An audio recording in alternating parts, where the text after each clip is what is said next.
se on herkkupala.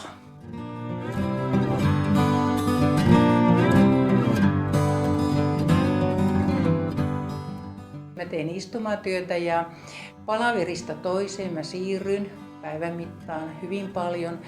Mä käyn parhaillaan joskus 4 kertaa viikossa siellä. Silloin mä oon noin puoli tuntia - 45 minuuttia.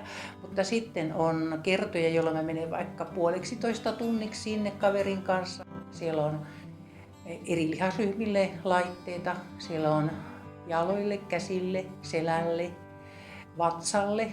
Tuleepa joskus jopa venyteltyä. Siinä on semmoinen kiva tanko, jos tulee venyteltyäkin.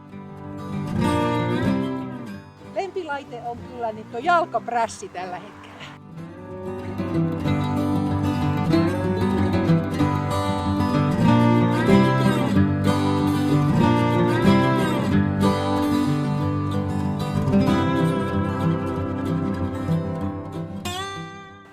Sitten täällä on kiva, kun tänne tulee erikäisiä ihmisiä. Täällä saa keskustella, jutella, opastaa toisiaan ja täällä on ihan oikeasti hauska fiilis. Ja sitten tää on ilmasta. Täällä ei maksa mitään ja saa olla raittissa ilmassa.